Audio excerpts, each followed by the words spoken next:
Shalom, shalom, peuple de Dieu, de partout où vous nous suivez, que le Seigneur vous bénisse, que la grâce de notre Seigneur Jésus-Christ soit tous notre partage, que l'amour de Dieu nous comble tous de joie et de sourire. Nous sommes là pour faire encore une fois la volonté de Dieu, partager le message de l'évangile. Avant d'entamer le thème ou le message d'aujourd'hui, j'aimerais vous inviter à vous abonner sur notre chaîne YouTube, La Providence Ministry TV, afin que nous puissions tous faire la volonté de Dieu. Nous avons un programme très prophétique que nous allons essayer de décortiquer ensemble avec le thème mystérieux qui est le mystère de la providence de Dieu.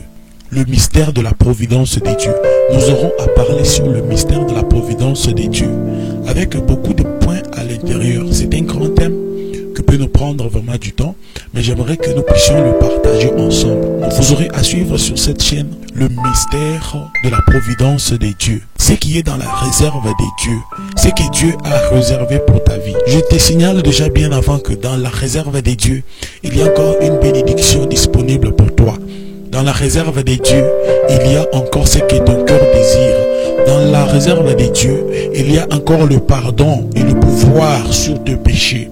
Dans la réserve de Dieu, il y a encore tout ce que tu recherches dans ce monde. Ne va pas chercher ailleurs. Viens puiser dans la providence de Dieu. Car les sources de Dieu sont intarissables. 24 heures sur 24, Dieu agit. Mais ce sont seulement nous qui apportons des petits objets pour puiser dans la source de Dieu. Dieu est encore là. Dieu agit encore. Il a encore quelque chose pour toi. Il a encore un bon plan pour ta vie. Il t'aime encore parce qu'il est amour. Je vous invite d'être toujours abonné sur cette chaîne et de suivre toujours la volonté de Dieu dans les Écritures. Nous aurons à beaucoup parler sur ce thème, le mystère de la providence de Dieu. Déjà pour le premier point, nous allons entamer le thème intitulé l'autorité de l'homme. Pourquoi j'aimerais commencer par l'autorité de l'homme? Parce que tout commence par là. Pour parler de Jésus aujourd'hui, tout a commencé par un début. Pour parler de l'homme aujourd'hui, c'est-à-dire que l'homme tire son origine quelque part. L'homme ne vient pas du hasard. Tout ce qui existe ne vient pas du hasard.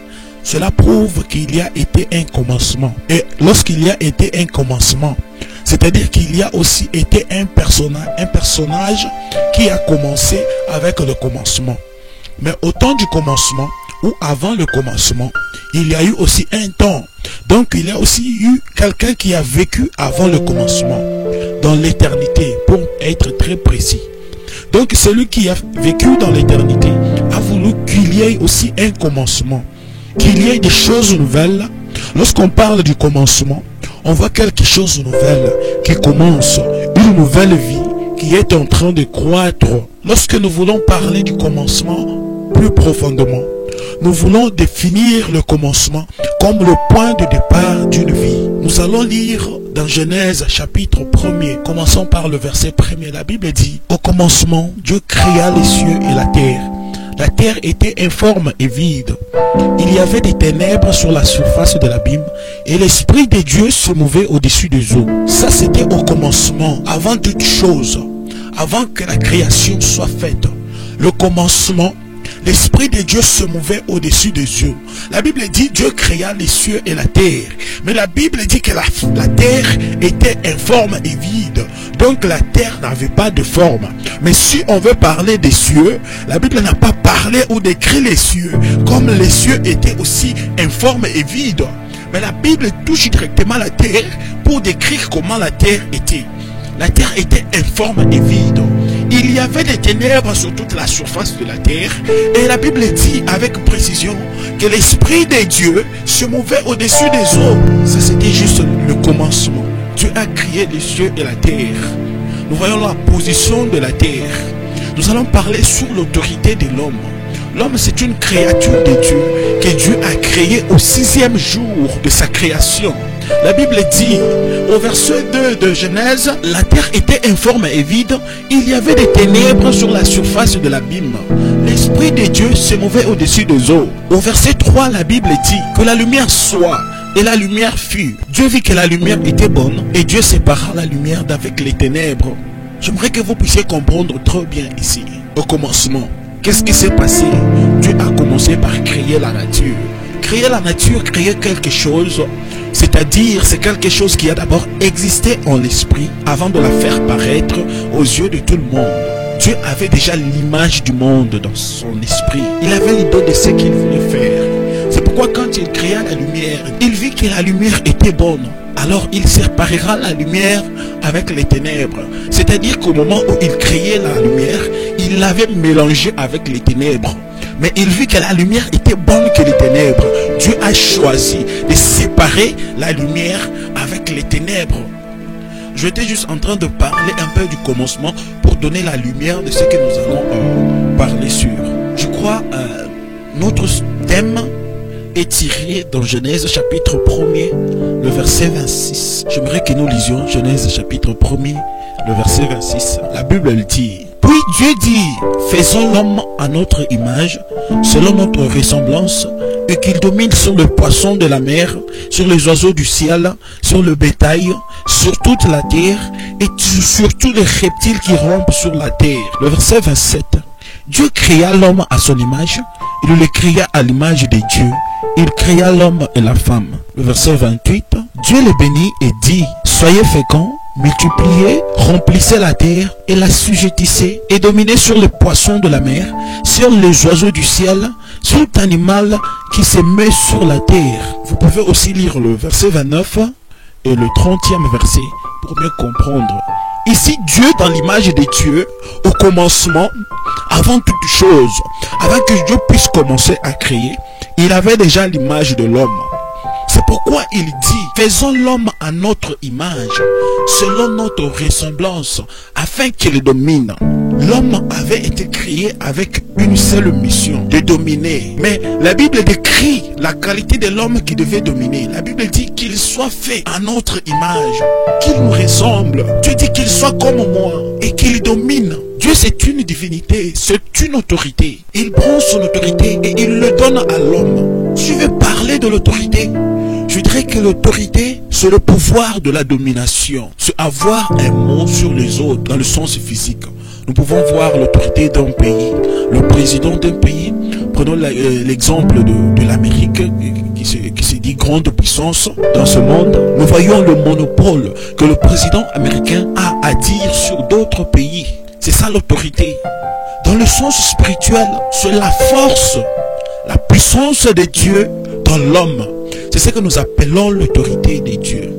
C'est pourquoi Dieu dit, faisons l'homme à notre image afin qu'il domine. La Bible décrit sur quoi l'homme devait dominer. La Bible dit qu'il domine sur toute la terre, sur toutes les créatures que Dieu avait créées. Je soulève un point très important ici. Il faut que vous puissiez savoir une chose. Seul l'homme se diffère de toutes les créatures de Dieu, qu'elles soient spirituelles ou naturelles. Seul l'homme est la créature de Dieu qui a l'intelligence de mieux comprendre les choses, de discerner.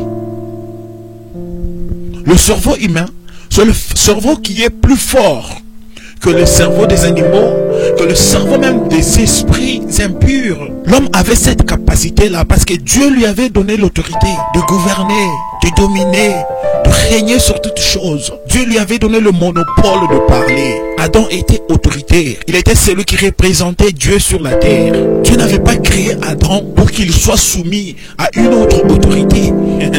Mais il avait créé afin que Adam puisse régner. Parce qu'il dit, assujettissez la terre. Multipliez-vous, remplissez la terre. Dieu donnait l'autorité à l'homme. Il dit, je vous donne tout. Je te donne les poissons, les animaux, tout le bétail, comme nourriture, afin que tu vives, afin que tu sois à l'aise.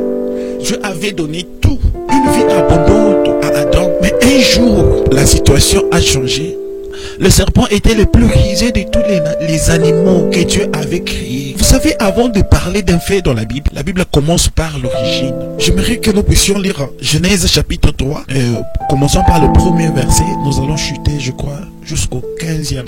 Premier verset, la Bible dit: le serpent était le plus rusé de tous les animaux des champs que l'Éternel Dieu avait fait. Il dit à la femme: Dieu a-t-il réellement dit: vous ne mangerez pas de tous les arbres du jardin? La femme répondit au serpent: nous mangeons du fruit des arbres du jardin. Quant au fruit de l'arbre qui est au milieu du jardin, Dieu a dit: vous n'en mangerez point et vous ne toucherez point, de peur que vous ne mouriez. Alors le serpent dit à la femme: vous ne mourrez point, mais Dieu sait que le jour où vous en mangerez, vos yeux s'ouvriront et que vous serez comme des dieux, connaissant le bien et le mal. Le verset 6. La femme vit que l'arbre était bon à manger et agréable à la vue, et qu'il était précieux pour ouvrir l'intelligence. Elle prit de son fruit et en mangea. Elle en donna aussi à son mari qui était auprès d'elle, et il en mangea. Au verset 7, si vous continuez, la Bible dit: les yeux de l'un et de l'autre s'ouvrirent. Alors ils découvrirent qu'ils étaient nus, qu'ils n'avaient pas d'habits. C'est ça l'origine de toutes choses. Le serpent est venu parler à la femme, lui poser la question pour savoir si réellement Dieu avait interdit à ce qu'il puisse manger le fruit du jardin. La femme dit: oui, Dieu a ordonné. Il a dit que nous puissions manger tous les fruits du jardin. Mais quant au fruit de l'arbre qui est au milieu du jardin, nous ne pouvons pas y toucher. Parce que le jour où nous en toucherons, nous mourrions. Le serpent dit: non, vous ne mourriez pas. Dieu sait que le jour où vous en mangerez, vos yeux s'ouvriront et vous serez intelligents. La femme fut séduite par ces paroles trompeuses du serpent. Elle mangea du fruit et en donna aussi à l'homme qui était à côté de lui. L'origine du péché, la désobéissance. L'homme connaissait la vérité. L'homme connaissait ce que Dieu avait dit.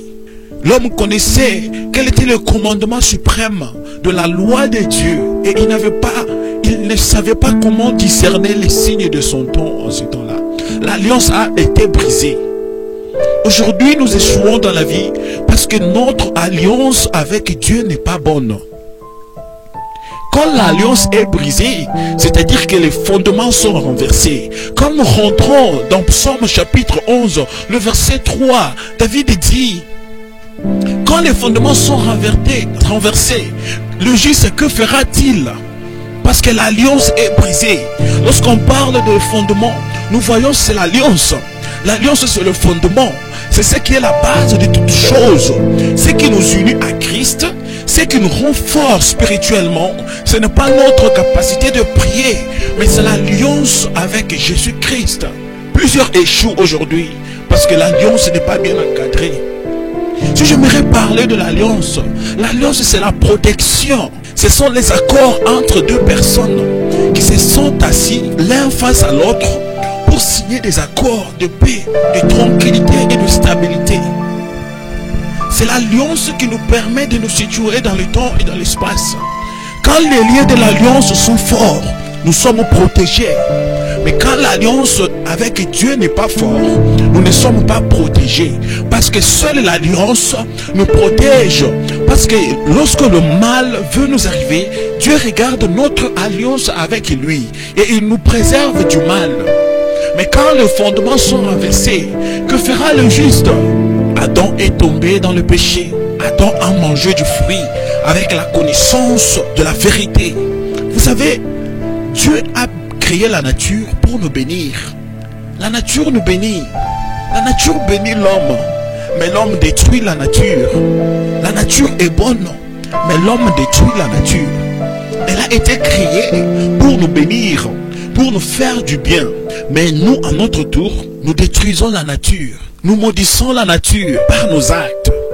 L'autorité que tu as, tu te rendras compte seulement le jour où tu la perdras. Aujourd'hui, tu es le héros de ta vie, mais tu ne sais pas le comprendre.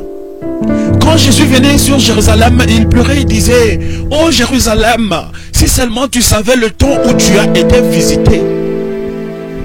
L'autorité que tu as aujourd'hui, tu détiens encore le bâton dans ta main. Mais le jour où tu le perdras, tu te rendras compte que c'était la main de Dieu, que c'était les doigts de Dieu qui étaient sur ta vie. L'autorité de l'homme, Adam est tombé dans le péché avec connaissance et conviction de la loi que Dieu avait donnée. Le premier Adam qui a été destiné pour nous donner la vie, à la place de nous donner la vie, Adam nous a donné la condamnation. À la place de nous donner la vie, il nous a donné le péché. À la place de nous donner la vie, il nous a donné la mort. Nous sommes morts parce que Dieu avait dit, le jour où tu mangeras du fruit, tu mourras certainement. Adam nous a communiqué la mort. Que fais-tu de ton autorité? Qu'est-ce que tu fais? Comment tu t'es servi de ton autorité pour régner ou pour te faire assujettir? Ce que le diable veut chez toi, ce n'est pas ton argent, parce qu'il a l'argent. Le diable a beaucoup d'argent. Il est le maître de ce monde. Il veut simplement prendre l'autorité sur toi. Il veut seulement prendre ton dessus. Il veut dominer. Il veut te donner des ordres. Il veut que toi tu puisses lui obéir. Mais qu'es-tu devenu? Je ne te comprends plus. Toi qui dominais sur le péché, tu as laissé le péché dominer sur ta vie. Toi qui dominais sur l'impudicité, toi qui dominais sur la fornication, tu as laissé la fornication dominer sur ta vie. Toi qui dominais sur l'impudicité, tu as laissé l'impudicité dominer sur ta vie. Tu dominais sur l'alcoolisme, tu as laissé l'alcoolisme dominer sur ta vie. Tu dominais sur les maladies, maintenant ce sont les maladies qui t'encablent. Tu dominais sur les stress, sur les situations difficiles, mais aujourd'hui tu es devenu un pleurnichon. Tu pleures par-ci par-là. Tu sais accuser le sorcier. Tu connais les noms des démons. Parce que tu t'intéresses beaucoup plus à savoir qui est l'auteur de ton malheur. Mais tu ne sais pas réellement te situer dans ton temps. Mais qu'es-tu devenu? Tu manques la révélation de ton temps. Parce que tu as perdu l'autorité. Tu souffres parce que tu n'as pas l'autorité. L'autorité qui t'a été donnée, tu l'as perdue parce que tu ne connaissais pas sa valeur. L'autorité de l'homme, l'autorité est perdue. Adam est tombé dans le péché. Juste comme ça, pour rien. Adam est tombé dans le péché. L'autorité est partie. Quand nous lisons Genèse, le chapitre 3, je suis toujours dans le chapitre 3, le verset 14. Parce que là, Dieu commence à exercer un jugement. Dieu n'a pas condamné Adam par hasard. Il n'a pas simplement prononcé des sentences pour prononcer. Mais il a utilisé le jugement prophétique. Dieu a utilisé un jugement très prophétique pour juger. J'aimerais ouvrir une parenthèse pour vous dire quelque chose de très capital. Vous savez, dans le jugement de Dieu, tout le monde retrouve sa part. Dieu, c'est un juge suprême qui sait comment trancher toute situation et punir le coupable et restaurer la paix. Il n'est pas comme les juges de ce monde. Il punit les coupables parce qu'il est un juge suprême. Il est juste.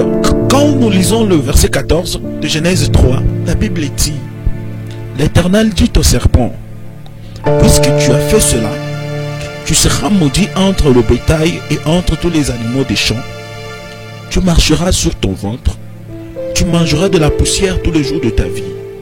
Le verset 15, je mettrai une inimitié entre toi et la femme, entre ta postérité et sa postérité. Celle-ci t'écrasera la tête et tu lui blesseras le talon. Il dit à la femme, j'augmenterai la souffrance de tes grossesses. Tu enfanteras avec douleur et tes désirs se porteront sur ton mari, mais il dominera sur toi. Il dit à l'homme, le verset 17, puisque tu as écouté la voix de ta femme et que tu as mangé de l'arbre du sujet duquel je t'avais donné cet ordre, tu n'en mangeras point. Le sol sera maudit à cause de toi. C'est à force de peine que tu tueras ta nourriture tous les jours de ta vie. Il te produira des épines et des ronces. Tu mangeras de l'herbe des champs. C'est à la sueur de ton visage que tu mangeras du pain jusqu'à ce que tu retournes dans la terre où tu as été pris, car tu es poussière et tu retourneras de la poussière. Dieu prononce des choses très difficiles pour Adam. Adam ne pouvait plus comprendre ce qui lui arrivait. Tout d'un coup, les choses changent. La vie qu'il avait était perdue. Et il se voyait en dehors du jardin. Je croyais qu'il se demandait beaucoup, il se posait beaucoup de questions. Il se posait beaucoup de questions pour savoir réellement qu'est-ce qui m'arrive. Quelle est ma situation actuelle? Pourquoi je me retrouve en dehors du champ? Il se demandait, mais d'où venait cette voix? La voix qui parlait à ma femme de manger le fruit, d'utiliser la voix de la désobéissance. Il était confus. Vous savez, lorsque vous perdez quelque chose de plus de valeur, vous commencez à vous poser des questions. Mais comment c'est arrivé? Je l'avais juste comme ça et c'est juste parti. C'est comme la femme qui avait le fils dans ses bras. Lorsqu'elle se réveillait le matin, elle se rendit compte que le fils qu'elle avait n'était plus en vie. Ce n'était plus son fils. Elle disait, mais qu'est-ce qui m'arrive? Ça, ce n'est plus mon fils. Mon fils était en vie. Mais celui-ci n'est plus en vie. Celui-ci ne m'appartient pas. Quand les situations deviennent difficiles, quand les fondements sont renversés, quand l'alliance est brisée, quand l'autorité est partie, quand nous perdons, nous commençons maintenant à regretter. Oh, maintenant, qu'est-ce qui m'arrive? Pourquoi je fais ceci, je fais cela? Oh Seigneur, pardonne-moi, sont très peu qui rentrent vers l'Éternel pour dire, Seigneur, pardonne-moi, j'ai mal marché devant toi. J'ai perdu ma bénédiction. Reçois-moi comme ton serviteur. Ne me reçois plus comme le fils. Il cherche des gens pareils, mais il ne les voit pas quand l'autorité est perdue. Vous savez, celui qui connaît la valeur de son autorité ne blague pas avec. L'autorité n'est pas quelque chose de blaguer avec. Quand vous êtes chef, quand vous devez régner, quand vous devez dominer, c'est une autre dimension. Personne ne peut pas comprendre ça facilement. Seulement celui qui détient l'autorité comprendra ces choses. Tu veux la paix est soumise à l'autorité. Tu veux la guérison est soumise à l'autorité. Tu veux la bénédiction est soumise à l'autorité. Tu veux l'élévation est soumise à l'autorité. Tu veux le pardon de tes péchés sont pardonnés rien que par l'autorité. Dieu c'est l'autorité. L'autorité c'est Dieu. C'est Dieu qui détient l'autorité et c'est Dieu qui la donne. C'est Dieu qui l'avait donné à Adam. C'est Dieu qui l'a encore ravi à Adam. Parce que Adam ne connaissait pas la valeur de l'autorité. C'est comme Samson, l'homme le plus célèbre dans les domaines de la guerre. L'homme qui pouvait tuer 300 Philistins avec les mâchoires d'un animal. Il était tellement fort. Il croyait avec sa force. Il commençait à partir dehors, sortir pour toucher le feu étranger, toucher des choses qui n'étaient pas sacrées. Il ne se rendait pas compte que l'autorité qui était en lui était sacrée plus que lui-même. Parce que quand Dieu donne la promesse de Samson à la femme de Manouash, Dieu dit, l'ange de l'Éternel précise et dit, cet enfant sera consacré à Dieu de le ventre de sa mère. Samson était un enfant sacré. Mais quand il a commencé à jouer avec l'autorité, à aller toucher au fait étranger, à faire des bêtises avec l'autorité de Dieu, avec la bénédiction sacrée de Dieu, un jour il était tombé, il était devenu un jouet. On pouvait le faire sortir lorsqu'il y a des manifestations, parce qu'il était devenu comme une poupée. C'est pourquoi il criait, il pleurait. Avant de mourir, il dit, Seigneur, restaure-moi la force que j'avais auparavant. Je ne veux pas mourir seul à cause de la honte. Samson ne voulait plus mourir seul. Il voulait maintenant mourir avec les Philistins pour se venger de sa situation. Parce qu'on avait troué les yeux. On avait enlevé les yeux. Peux-tu imaginer? Lorsqu'on parle d'enlever les yeux, c'est la vision. Lorsqu'on détruit la vision, tu es mort. Un homme sans vision, c'est une tombe pourrie. L'autorité est perdue. Tu ne sais plus comment te retrouver. Les choses ne marchent plus dans ta vie. C'est parce que tu n'as plus de l'autorité. Quand l'homme a perdu l'autorité, les choses sur lesquelles devraient dominer l'homme ont commencé à dominer sur l'homme. Les animaux se sont rebellés. Les choses sont devenues très difficiles. La terre a été maudite à cause du péché de l'homme. Celui qui connaît la valeur de son autorité ne blague pas avec. J'aimerais ouvrir une parenthèse à propos de la souffrance pour vous parler. Que nous avons deux types de souffrance. Nous avons une souffrance qui est physique et une souffrance qui est spirituelle. Mais le plus pur, c'est celui qui est spirituel. Parce que c'est le spirituel qui commande le matériel. C'est le spirituel qui conduit la nature. C'est pourquoi plusieurs, après avoir perdu l'autorité, vont s'attacher aux ancêtres pour implorer l'aide des ancêtres. Parce que l'autorité suprême a été arrachée. La souffrance physique, tu peux la contrôler rien que quand ton esprit est tranquille en toi. Quand ton esprit n'est pas tranquille en toi, c'est très difficile pour toi de vivre le physique. Parce que tu ne sauras pas te contrôler. On peut se contrôler physiquement simplement lorsque nous avons la maîtrise de notre esprit. La souffrance vient lorsque nous avons perdu l'autorité. Lorsqu'il n'y a plus l'autorité, les choses bardent. Les choses deviennent difficiles. Nul ne peut prendre soin de nous. Personne ne sait prendre soin de l'autre. Parce que nul ne peut se contrôler. L'autorité est perdue. Le pouvoir est parti. Personne ne peut dominer. Ah, alléluia. Dieu a repris son pouvoir. C'est pourquoi il s'est répandu. Il disait, lorsqu'il a vu le péché abonder sur la terre, Dieu dit, je me réponds, mon esprit ne restera plus dans l'homme. Non, plus jamais. L'homme n'est que poussière. L'homme n'est que pécheur. Sa nature, c'est le péché. L'homme a choisi de pécher. Il n'a pas choisi la vie. Adam n'a pas choisi de vivre. Il a choisi de mourir lui-même. Parce qu'il savait que le jour où il mangerait le fruit, il devrait mourir certainement.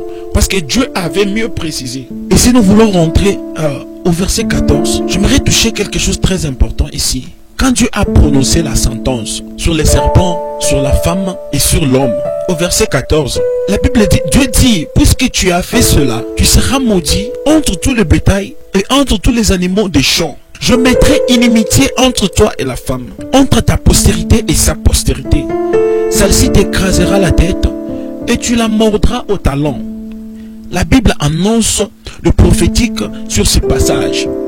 J'aimerais parler de ce passage. J'aimerais décrire les deux postérités. Parce que Dieu va plus loin pour toucher même les postérités. Dieu ne s'est pas seulement limité à condamner, à maudire le serpent et à condamner aussi la femme. Mais Dieu est allé plus loin. Il a même touché les descendants du serpent et les descendants de la femme. Il a dit qu'il mettra l'inimitié. Dieu crée la confusion. Il met les deux postérités dans la mésentente. Il dit il mettra l'inimitié entre la postérité du serpent et la postérité de la femme. J'aimerais toucher ici la postérité du serpent et la postérité de la femme. Dans le jugement prophétique de Dieu, c'est très important de comprendre qu'est-ce que Dieu dit à la femme. Dans le jugement prophétique, Dieu dit, j'augmenterai la souffrance de tes grossesses et tu enfanteras avec douleur et tes désirs te porteront vers ton mari. Mais il dominera sur toi. Dieu prend le pouvoir qui faisait à ce que la femme puisse vivre seule, sans dépendre de l'homme. Il ravit ce pouvoir, cette autorité, et la remet à l'homme. Dieu rend la femme soumise à l'homme. Il dit, ses désirs se porteront vers son mari. Il reprend cette autorité. Il laisse la femme vide, soumise. Elle doit obéir à l'homme. Dieu maudit tous les trois personnages dans ce texte, tout en prophétisant sur ce qui leur arrivera dans l'avenir. Et il va même plus loin pour toucher les deux postérités. J'ai une question ici que je me pose. Qu'est-ce que pousse Dieu à aller jusqu'à toucher la postérité du serpent et celle de la femme, et le maudire aussi, tout en déclarant la guerre? Je me demande pourquoi Dieu est allé plus loin comme ça. Pourquoi Dieu a voulu ceci? On ne peut pas parler d'une génération de la femme sans parler de l'homme. Parce que la femme en elle-même, elle n'a pas le pouvoir de la sémence. Elle n'a pas la sémence en elle. Et la femme ne peut pas combattre seule. Car le pouvoir de la dépendance est attaché à l'homme. La femme ne peut pas combattre seule dans ce combat. Parce que Dieu déclenche la guerre. Il dit, je mettrai une inimitié. Les deux postérités ne s'entendront jamais. Il y aurait toujours la guerre. Dieu met la guerre en prophétisant sur les deux générations, les deux postérités. C'est pourquoi la femme ne peut pas combattre seule parce qu'elle n'est pas forte. Souvenez-vous, la Bible dit que le serpent mordra la femme au talon et la femme l'écrasera la tête. Mais la femme seule, lorsqu'elle est mordue, il faut que l'homme soit à côté. Parce que c'est l'homme qui a le pouvoir de combattre pour la femme et donner la vie à la femme. Est-ce que je me fais comprendre? Dans Genèse chapitre 3, la Bible explique simplement les serpents sans toutefois révéler qui il était et ne fournit aucun indice permettant d'identifier qui était le serpent et la force ou l'intelligence qui se cachait derrière la voix qui provenait du serpent.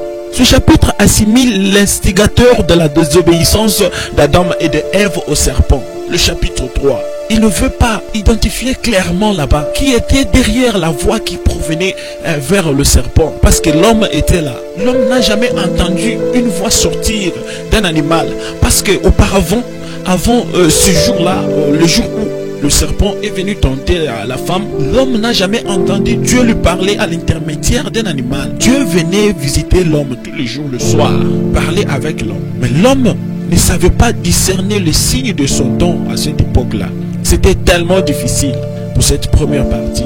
Je crois que je me limite par ici. Que le Saint-Esprit vous aide à comprendre ces mystères cachés. Et que l'amour de Dieu comble toujours votre cœur et vous aide à mieux comprendre aussi. Dans la seconde partie, nous aurons à décortiquer les deux postérités et pour finir notre message. Que le Seigneur vous bénisse. C'est bien votre humble serviteur, Joseph Smith, le Fils de l'Esprit Saint, la sagesse d'une génération. Que Dieu vous bénisse. Restez bénis. Au nom de Jésus.